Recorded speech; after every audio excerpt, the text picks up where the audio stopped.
All right, so get this. Today we're diving deep into, well, the Large Hadron Collider. LHC? Yeah, LHC, top quarks, and the future of, wait for it, quantum computing. It's pretty exciting stuff. Yeah, it is. You sent over these 2 articles. Right. And I got to say, I'm seriously intrigued. Yeah. I can't wait to dig into these with you. Okay, let's do it. So first things first. Okay. Picture this, okay? Like a colossal underground ring. It's 27 kilometers. Wow. Yeah. That's huge. It's big. That's the LHC. Right. And that's where scientists are smashing these protons together at like just mind-boggling speeds. Yeah. It's almost the speed of light. Nearly the speed of light. Yeah. It's crazy. It's amazing what they can do. So now imagine Okay. the tiniest particles imaginable, Okay. but some of them are way heavier than others. Right. So that's where top quarks come in. Yeah, these are the heavyweights. They're the heavy hitters, the heavyweights of the particle world. Of the particle world, yeah. And they're really kind of at the center of this whole quantum computing mystery we're going to be talking about. Yeah. So get this. Okay. The scientists at the LHC have discovered something Right. they're calling magic Magic. Okay. associated with these top quarks.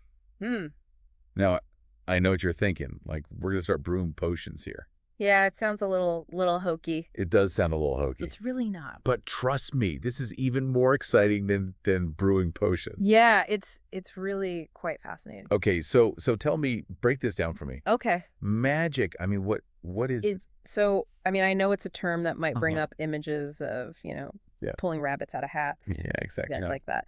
But magic in this context really is a measure of how complex a quantum system is to simulate on a regular computer. Okay, so you're saying there's a way to quantify like how magical something is? Kinda, yeah. That's pretty wild. It is pretty wild. Yeah. And what's even more fascinating is you're saying this measure of magic directly correlates to like how likely we are to actually need quantum computers Exactly. to understand it. Yeah, to really understand it. Okay, I'm really curious now. Yeah. Let's talk about why why this magic and these top quarks should like matter to anybody outside of a physics lab. You know what I mean? Yeah, I mean, okay, imagine a world, right, where drug discovery is like lightning fast and we can create these materials with properties we've, only dreamed of before and solve problems that our current technology just can't even like touch. Yeah. That's the promise of quantum computing, and this research is bringing us closer to that. Okay, so this magic we're seeing in top quarks, it's like a key. It's a key to unlocking this whole quantum computing. So this quantum computing revolution. Revolution. Yeah, absolutely. Okay. Wow. Yeah, it's really exciting. That is exciting. And what's even more interesting, I think, is how they made this discovery. Yeah. The research was actually spearheaded by, get this, twin brothers. I know, isn't that cool? Professors Martin and Chris White. Yeah, they're amazing. Talk about a dynamic duo. I know. It's wild. Like a movie or something. It really is. It's like a movie. Yeah. But didn't scientists at the LHC already observe they did like quantum entanglement? Yeah, they did some time ago. Is this magic thing different? That's a great question. Yeah. So you're right, entanglement has been observed before. Right. But it's not quite the same thing as this. Okay. So entanglement is about particles being linked. Kind of like imagine like two coins that always flip to the same side. Right. No matter how far apart they are. Yeah. But this research on magic, it focuses on something else. It focuses on how well suited certain quantum states are for use in building a quantum computer. Okay, so entanglement's about connections. Right. And magic's about potential. Yeah, for computation. For computation. Yeah. Okay, I think I'm starting to get it. Okay, good. But how do they actually measure this magic? Yeah. In top quarks. I mean, these particles are incredibly tiny. They are. And they're moving at nearly the speed of light, How do they even... I know, that's where the power of the LHC comes in. Yeah. I mean, it's not just about colliding particles. Yeah. It's about creating this really controlled environment Yeah. where we can measure the speed and direction of those particles with incredible precision. So it's like the LHC is like a giant microscope. It's a giant microscope. Allowing scientists to see these minute details. Yeah, these tiny, tiny details of the universe. Well, the universe. Exactly. It's incredible. Yeah, it's really incredible. Yeah. It's more like a high-speed camera. Yeah. Combined with an incredibly powerful magnifying glass. That's what you're saying. It really is. Wow. And with these detectors like ATLAS and CMS, right, they can capture the traces of these fleeting top quarks and analyze their paths and energies. It's amazing what they can do. Okay, I'm starting to picture this. Good. The LHC measures the speed and direction of these top quarks. Yeah. And somehow that tells us how much magic they possess. It does. It's all connected. But how does knowing a particle's magic actually help us build a quantum computer? Isn't that like comparing apples and oranges? You know, not quite. Remember, quantum computers rely on manipulating these quantum states. Right. What this research is showing is that the magic of a particle, determined by its behavior in the LHC, directly relates to how well suited it is for creating and manipulating those quantum states. So hold on, you're saying that the way a top quark spins and zips around after a collision exactly at the LHC can tell us how useful it might be for building a quantum computer. Exactly. That's pretty amazing. It is pretty amazing. And what's even more mind-blowing to me is that this magic seems to play a key role in something called qubit control. Yeah, it's really important for that. Now, qubits are the building blocks of quantum computers. They are. And they need to be like very carefully controlled. They do. To perform computations, right? Right, exactly. Okay, I'm definitely getting a sense of like how groundbreaking this is. It is groundbreaking. But this all sounds very complex. Oh no, it is complex. How do they actually go from observing a top quark's magic to actually controlling a qubit? You know, that's where the real challenge lies. Okay. It's a bit like figuring out how to build a spaceship after you've discovered a new element that could power it. Yeah. You've got the fuel. Right. But now you need to engineer the engine. You got to build the engine. Yeah. Okay, so we're still kind of in the early stages of this. I think so. Whole quantum computing. Yeah, we're still figuring it out. Revolution. But we've discovered this. We have this incredible fuel source. Fuel source, exactly. In the form of magic. Yeah. In top quarks. Yeah. That's pretty exciting. That is exciting. It's really, really cool. It is really cool. And what's fascinating is this discovery stemmed from like a deeper understanding of quantum entanglement. It did. Remember those linked coins we were talking about? Yeah, the ones that always flip the same way. Yeah. Yeah. So how does that tie into... So, you know, understanding how particles can be linked, even at vast distances, like that led scientists to explore these other unique properties of quantum systems. Yeah. And that exploration led them to this concept of magic. Okay. So it's like a domino effect of discoveries. Wow. So it's like solving one piece of the quantum puzzle. Yeah. Led to the discovery of a whole new piece. Exactly. That's incredible. It's really cool how science works that way sometimes. It really is. Yeah. I'm already feeling like I'm learning so much. Good. But I'm also realizing that there's a lot more to uncover here. Oh yeah, absolutely. We've only just scratched the surface of this magic. It only just begun. Haven't we? Yeah. Well, before we get ahead of ourselves, let's take a step back and really kind of delve into what this magic means for quantum computing. Hey, let's do that. I think our listener is ready for a deeper dive. I think so too. We'll be back in just a moment with part 2 of our exploration. Don't go anywhere. Sounds good. Yeah, it really is a fascinating puzzle, this whole thing. It is. And the implications of magic for quantum computing are truly remarkable, I think. I have to admit, I'm still wrapping my head around all this. I know. It's a lot to take in. We've gone from like smashing protons to talking about magic and quantum computing. Yeah, it's quite a leap. It's a wild ride, but it is. Let's bring this back down to earth for a moment. Okay. What does this all actually mean for everyday life? So, okay, imagine a world where diseases that are currently incurable become treatable thanks to personalized medicine design using quantum simulations. Wow. Imagine materials that are lighter and stronger than anything we know today, enabling us to build structures that just seem impossible now. And imagine artificial intelligence that can solve problems that are far too complex for even the most powerful computers we have today. Okay, now that's some serious future talk. Yeah, it is, but it's the future that quantum computing is promising. Yeah. It really is. But how does this magic in top quarks actually translate into those kinds of real-world applications? I'm still trying to, like...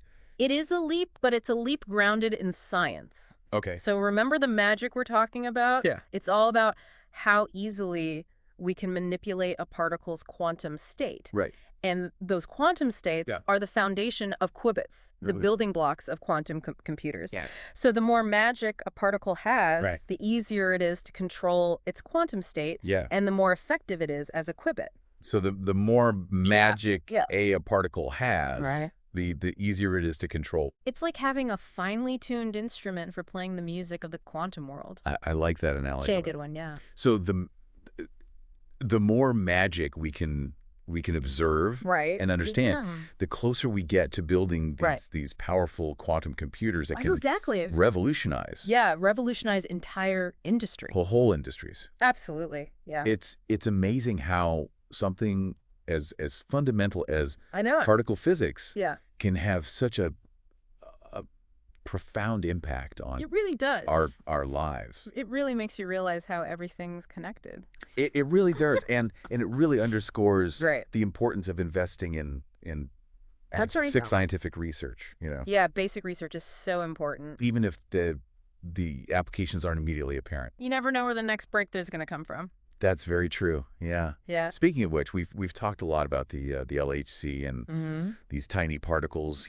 I'm curious. Can you give our listener a better sense of the scale and complexity of this whole operation? Yeah. It sounds like something straight out of a science fiction novel. It really does to me. So picture this. Okay. A massive ring, 27 kilometers in circumference. Right. Buried deep underground. Yeah. Near Geneva, Switzerland. Okay. Inside this ring, two beams of protons are accelerated to nearly the speed of light. Wow. Using these powerful superconducting magnets. It's just hard to even fathom all this. Yeah. Yeah. So far so good. But how do they actually smash these protons together? And what happens when they do? Okay, so at specific points along this ring, the two beams are steered to intersect, causing the protons to collide head-on with just incredible force. The energy released in these collisions is immense, and it's the energy that gives rise to a shower of new particles, including our elusive top quarks.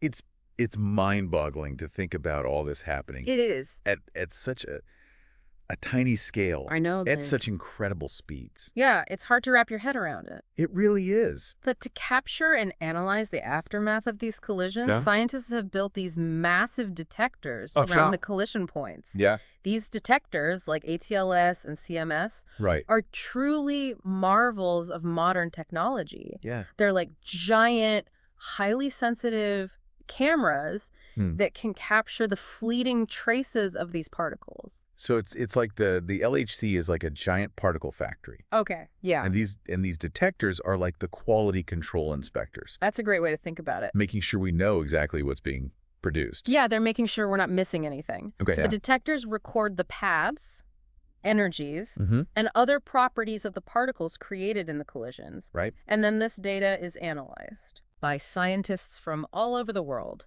Wow. To reconstruct the events that took place and search for new particles and phenomena. Wow. It sounds like an incredibly complex and collaborative process. This is a huge collaborative effort. A true testament to the power of human ingenuity and collaboration. It really shows what we can do when we work together. It really does. Yeah. But let's bring it back to our star of the show. Right. The top quark. Yeah. How do these detectors actually help us understand its magic? Okay, so the detectors are crucial for measuring the magic of top quarks. Okay. By analyzing the tracks and energies of the particles produced in the collisions, Right. scientists can determine the speed and direction of the top quarks. Right. And remember, the magic of a top quark is directly related to these properties. I see. So the detectors are like the tools that They're like the allow scientists to quantify the magic. To quantify the magic. That's it. Okay, but how does this all tie back to quantum computing? I'm still trying to grasp how. Okay, so remember, quantum computers, unlike classical computers, Yeah. rely on the manipulation Right. of these delicate quantum states Right. to perform calculations. Right. And as we've discussed, the magic of a particle, determined by its behavior in the LHC, tells us how well suited it is for manipulating those states. So it's like the LHC is giving us like a blueprint. It's like a blueprint, yeah. For building a quantum computer. In a way, yes. Okay. It's providing us with these insights into the fundamental properties of particles and how those properties can be harnessed for quantum computation. But we've also talked about how this research is still in its early stages. Yeah, we're still in the early days. What are some of the biggest challenges? Okay, well, one of the biggest challenges is maintaining the coherence of quantum states, qubits. Yeah. The building blocks of quantum computers are extremely fragile and susceptible to noise from their environment. Right. Maintaining their delicate quantum states long enough to perform computations is a major hurdle. So it's like trying to build a house of cards in a windstorm. Exactly. It's a great analogy. Oh. And that's where the magic of top quarks comes in.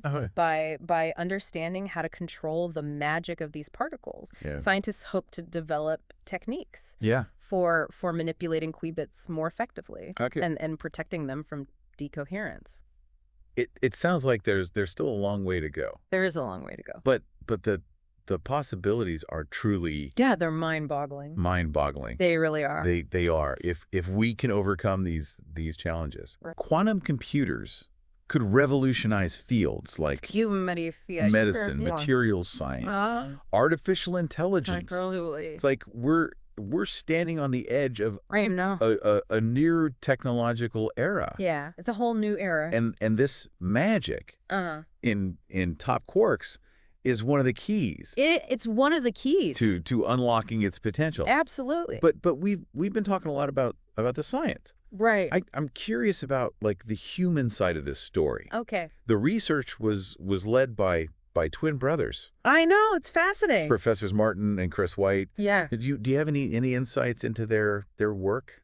You know, I actually haven't had the pleasure of meeting them personally. Okay. But from what I've read, they're both brilliant physicists with a deep passion for unraveling the mysteries of the universe and having twin brothers at the forefront of such groundbreaking research adds a really fascinating dimension to the story. It does. It really does. It makes you wonder if there's some sort of twin telepathy at play. Yeah. Helping them make these incredible discoveries. You know, maybe there is. You never know. You never know. But even without telepathy, their collaboration is clearly a powerful force in driving this research forward. Yeah. It's a reminder that scientific progress is often driven by passion, collaboration, and a healthy dose of curiosity.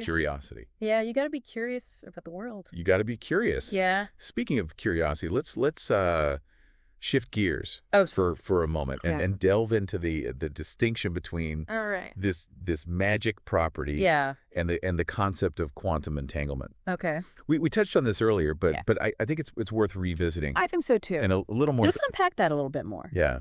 I remember we talked about entanglement being like two coins that always flip the same way. Right, exactly. But how does that differ from?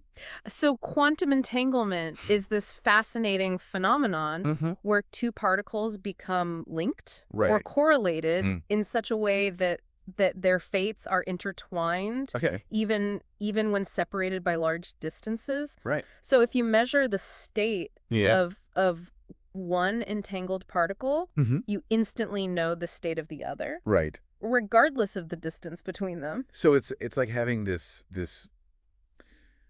secret communication channel. Yeah, it's like a secret channel. Between two particles, no matter how. Yeah, spooky action at a distance. Far apart they are. Exactly. And it's one of the most mind-boggling aspects of yeah, it's really hard to wrap your head around it. Quantum mechanics. Yeah. But while entanglement is about the connection between particles, this research on magic is exploring. It's a different aspect. A different aspect of quantum mechanics. Of quantum mechanics. So it's about how well-suited certain quantum states are for performing computations, for building the logic gates that form the foundation of a quantum computer. So entanglement's about connections. Right.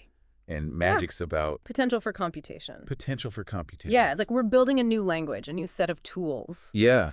To understand and manipulate the quantum world. It's like we're building a whole new whole new way of thinking about things. Yeah. And it's clear that this research on magic in top quarks is adding a whole new dimension to our understanding. Yeah, we're just starting to scratch the surface of that language. Yeah. We're discovering like new rules. Yeah, new rules, new possibilities. It's really exciting. That could have a profound impact on the future of technology. Technology. Yeah. This deep dive has been an incredible journey so far. It has been a great journey. I'm already feeling like my mind has been stretched. That's good. That's what we want. In all sorts of new directions. Yeah. But I can sense that we're not quite done yet. We're not done yet. There's still more to uncover. Absolutely. More to explore. Yeah, we got to dive deeper into the specific applications of magic in quantum computing. Right. The ethical considerations surrounding this technology. Right. And the potential implications for our future. Well, then let's not delay. We'll be back in just a moment with the final part of this deep dive to explore those uncharted territories. Stay tuned. Welcome back. You know, we've journeyed from smashing protons at the LHC to uncovering the magic of top quarks and their potential to revolutionize quantum computing. It's been quite a ride. It has. I'm ready to explore the final frontier, you know, the real world applications and the ethical considerations of this groundbreaking technology. It's exciting and maybe even a little daunting, isn't it? It is. Yeah. But before we delve into those deeper waters, let's just briefly recap our journey so far. Okay. We started by exploring the LHC, you know, that colossal machine where protons collide at nearly the speed of light, creating this cascade of particles, including our mysterious top quarks. Right, those heavy hitters. Yeah, the heavy hitters. And it's within those collisions that the magic unfolds. Exactly. You know, magic in this context is a measure of how complex a quantum system is to simulate on a regular computer. And this magic, as we've learned, is directly linked to a particle's suitability for building. Right. And controlling... It's like the key ingredient for quantum computers. Yeah. The building blocks of quantum computers. Exactly. So we've got the fuel for this quantum computing revolution. We do. But as we discussed earlier, there are still some significant engineering challenges to overcome. Absolutely. One of the biggest hurdles is maintaining the coherence of quantum states. Right. Yeah. You know, qubits they're incredibly fragile. They are so fragile. Easily disturbed by even the slightest interference. Anything can disrupt them. From their environment. It's like trying to balance a spinning top on a vibrating table. I love that analogy. That's a perfect analogy. Yeah, and that's where the magic of top quarks comes in. Right. By understanding and controlling this. Scientists, you know, hope to develop these techniques to make qubits more robust. Yeah. More robust, less susceptible to noise. Less susceptible to this noise. Yeah. That can disrupt their delicate quantum states. Yeah. It's a tough challenge. It's like designing a noise canceling system. Oh, okay. Yeah. For qubits. Yeah. Ensuring they can maintain their spin long enough. Right. To perform those complex calculations. Exactly. If we can crack this nut. Yeah. The possibilities are truly transformative. Okay, let's talk about those possibilities. What are some of the specific areas? Okay, so one area that holds immense promise is is drug discovery and development. So imagine being able to simulate the complex interactions of molecules at the quantum level, allowing us to design drugs that are perfectly tailored to an individual's genetic makeup. Personalized medicine. Personalized medicine. Designed with the precision of quantum computation. That sounds like something straight out of a science fiction novel. I know, but it's becoming more and more within reach as our understanding of quantum mechanics and our ability to control magic in particles advances. And what about material science? Material science is another area. I imagine there's some huge, exciting possibilities there. So quantum computers could revolutionize the way we design and engineer materials by simulating the quantum behavior of atoms and molecules. We could create materials with properties that are currently unimaginable, lighter yet stronger, more durable, able to withstand extreme conditions. It's like designing materials at the atomic level, creating substances with properties that just defy our current understanding of It really is. physics. Yeah, we're talking about materials that could revolutionize everything from aerospace to electronics. And the applications extend far beyond just medicine and material science. Quantum computing could revolutionize fields like finance, logistics, even artificial intelligence. Yeah, it sounds like we're talking about a complete paradigm shift. Paradigm shift in how we approach problem solving and innovation. A whole new way of thinking about things. Yeah. And it's driven by our growing understanding of the quantum world and our ability to harness the magic within it. But with such transformative power comes great responsibility. What are some of the ethical considerations? That's such an important question. Yeah. One of the biggest concerns is the potential for misuse of this technology. Right. Quantum computers could be used to break the encryption that protects our online data. Right. Potentially compromising our privacy and security. So it's a bit of a double-edged sword. We could unlock a double-edged sword, advancements in medicine, material science. Yeah. But we also need to be mindful of the potential for misuse in areas like cybersecurity. Exactly. We need to be very careful about how this technology is developed and used. And there are other ethical considerations as well, such as the potential impact on employment as automation powered by quantum computing becomes more widespread. It's a classic dilemma that accompanies, these big technological advancements. Yeah. We need to carefully consider the potential benefits and risks and ensure that this technology is developed and used responsibly. So as we stand on the cusp of this quantum revolution, we find ourselves both excited and cautious. Right.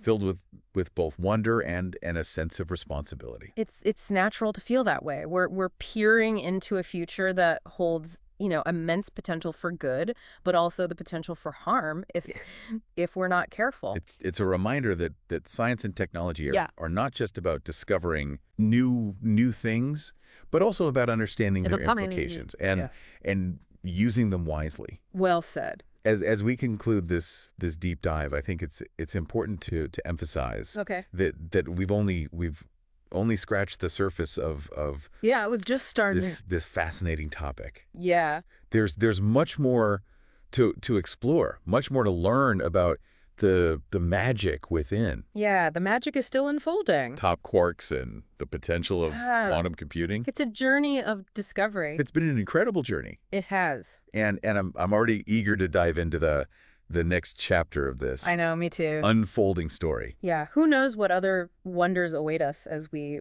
continue to explore the mysteries of the quantum world. Thank you for joining us on this deep dive into the heart of thanks for listening, everybody. Quantum computing. Yeah. We hope you've enjoyed the journey as much as we have. It's been a pleasure. Until next time. Keep your minds curious and your imaginations open to the infinite possibilities of the universe. Infinite possibilities of the universe. Yeah.